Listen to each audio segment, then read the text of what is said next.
नमस्कार, मी उत्कर्ष शंकर निंबाळकर. मी आता 8वी मध्ये शिकत आहे. माझ्या शाळेचे नाव समाज विकास विद्यालय सागाव. मी तुमच्या समोर एक विषय घेऊन उभा आहे. माझ्या विषयाचे नाव आहे मोबाईलचे फायदे आणि तोटे. ज्याप्रमाणे माणूस श्वासाशिवाय जगू शकत नाही, अगदी त्याचप्रमाणे एक क्षण सुद्धा माणूस मोबाईलशिवाय व्यतीत करू शकत नाही. हे सत्य आहे. मोबाईल हा आपल्या जीवनाचा एक अविभाज्य घटक बनलेला आहे. व्यापून टाकले सारे जग या मोबाईल नावाच्या गॅजेटनं. दरेखोऱ्यातून, वाड्या वस्त्यातून, घराघरातून माणूस हरवत चाललाय. अशीच अवस्था आहे ना? विज्ञान आणि तंत्रज्ञानातील क्रांती आणि इंटरनेटचा अद्भुत असा आविष्कार झाला. आणि या दोघांच्या आविष्कारातून जन्माला घातलेले अपत्य म्हणजे मोबाईल होय. मोबाईलने क्रांती झाली. ही क्रांती इतकी अपार होती की इयत्ता पहिलीची मूल कोविड-19 मध्ये शाळा बंद असूनही ऑनलाईन शिक्षण घेऊ लागली. स्वाध्यायाची पीडीएफ करून शिक्षकांना मेल करू लागली. त्याचा प्रगतीचा इतका वेग वाढला की साऱ्या जगाला विस्मयचकित करून गेला. पण जेव्हा या प्रचंड वेगाची जागा मोबाईलच्या व्यसनात अखंड बुडालेल्या पिढीच्या रूपाने गतिमान झाली, तेव्हा सारे जग चिंतित आले. मोबाईलचे जितके फायदे त्याच्या कितीतरी पटीने तोटे दिसू लागले. प्रथम आपण मोबाईलचे फायदे पाहू. मोबाईलने आपल्याला जगातील कोणत्याही कानाकोपऱ्यातील व्यक्तीशी सहज संपर्क साधता येतो. मोबाईलवरच्या इंटरनेटच्या मदतीने माहिती, शिक्षण, नोकरी आणि व्यवसायाबाबत ज्ञान मिळते. विद्यार्थ्यांना शैक्षणिक व्हिडिओ, ऑनलाईन क्लासेस, ई-बुक्स सहज उपलब्ध होतात. मनोरंजनासाठी गाणे ऐकणे, चित्रपट पाहणे, गेम्स खेळणे, सोशल मीडियाचा वापर करता येतो. गुगल मॅप्स सारख्या ॲपमुळे जगातील कोणत्याही ठिकाणी जाणे सोपे झाले आहे.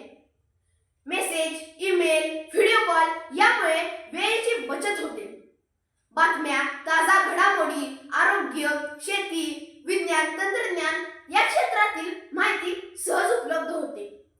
मोबाईलने आपले जीवन सोपे व वेगवान बनवलेले आहे. आता आपण मोबाईलचे तोटेही पाहू. मित्रांनो, तुम्हाला माहित आहे का? मोबाईलमध्ये नॉन आयनोझिक रेडिएशन असते. त्याचा वेग 884 मेगाहर्ट्झ इतका असतो. 21व्या शतकाच्या या धावपळीच्या युगात आई वडील अतिव्यस्त असतात. त्यांच्या या अतिव्यस्तपणामुळे आई वडील लहान मुलांना खेळ खेळायला न देता मोबाईल देतात. मोबाईल पाहताना 1.25 फुटावरून पाहायचा असतो, पण लहान मुले 6 इंचावरून पाहतात. आपल्या डोळ्यामध्ये एक सिनेरी नावाचे मसल असते. ते आपल्याला जवळचे बघण्यास मदत करते.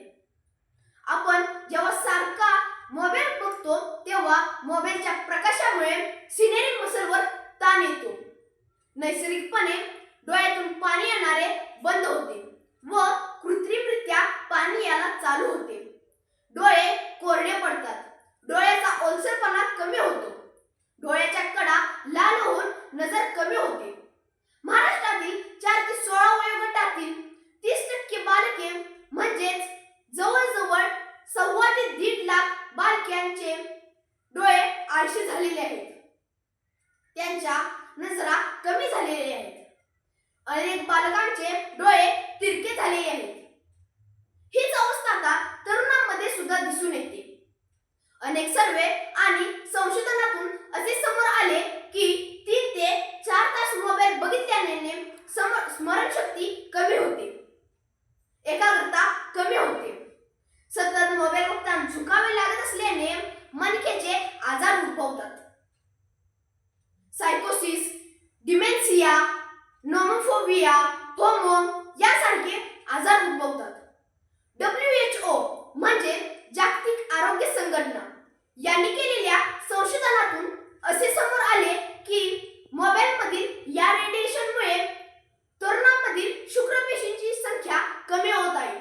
ही एक मानवजातीसाठी धोकादायक बाब आहे. आपल्या देशाची राजधानी दिल्ली येथे ठिकठिकाणी यम क्लिनिक उघडले आहेत. यम क्लिनिक म्हणजे मोबाईलचे दवाखाने.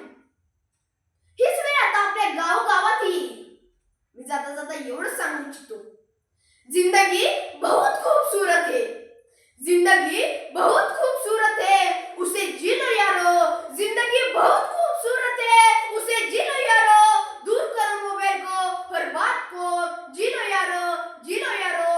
एवढे बोलून माझ्या भाषणाला मी पूर्ण विराम देतो आणि थांबतो. जय हिंद, जय महाराष्ट्र, धन्यवाद.